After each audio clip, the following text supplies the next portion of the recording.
आज दीप अमावस्या आहे तर आपल्याला दिव्यांची पूजा करायची आहे. तर चला आपण दिव्यांची पूजा करूया आणि आपल्या कुलदीपकाला ओवाळूया.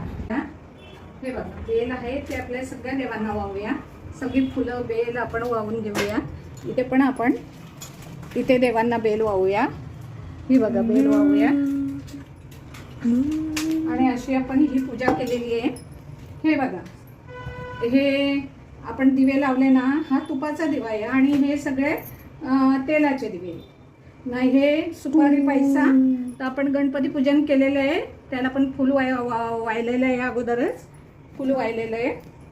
हे बघा गणपती पूजन आणि मग दिव्यांची पूजा केलेली आहे. तर हे सगळी दिव्यांची पूजा आपण केलेली आहे. अशा प्रकारे मुला कार्यवाह करून घ्यावेस तुमच्या चरणी नम्र निवेदन आणि अखंड दास्यभक्ती घडावी टिकवावी ना वाढवावी हा देव अखंड करणी लागा. आता माझ्या कुळदीपक त्याला आता औक्षण करूया आपण. हे 5 दिवे मी पेटवलेले आहेत. हे गव्हाच्या पिठाचे मी 5 दिवे केलेले.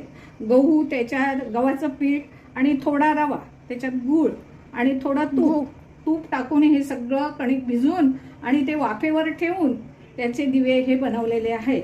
हे दिवे आपण माझ्या कुळदीपक आहे ना त्याची आरती करून घेऊया. आणि चला ही आपली पूजा संपन्न झालेली आहे. जय सद्गुरू. खूप आयुष्य लाभो, खूप पुढे जावो, खूप शिक्षण घे आणि सगळ्या तुझ्या मनोकामना पूर्ण होत ही समर्थ चरणी प्रार्थना. हे दिवे आपण ओवाळून देवापुढे ठेवूया.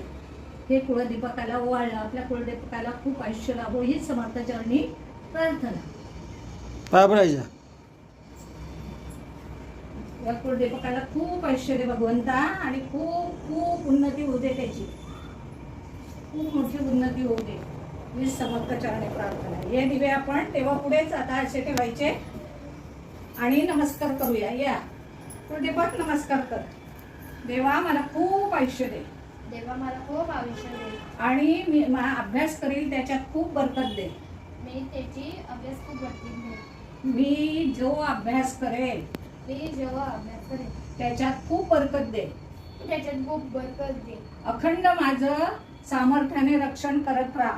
सामर्थ्याने रक्षण करत ना. देह प्रपंच उत्तमाचा ठेव. माझा उत्तमाचा ठेव. देह प्रपंच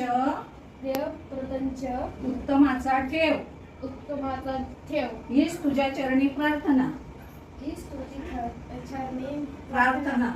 जय जय रघुवीर समर्थ. आता ही कढी साखर घे, तुला बघू. ही कढी साखर घे. हा प्रसाद माझ्या डुबूला खूप मोठा हो, पुढे जा. जय सत्य. आज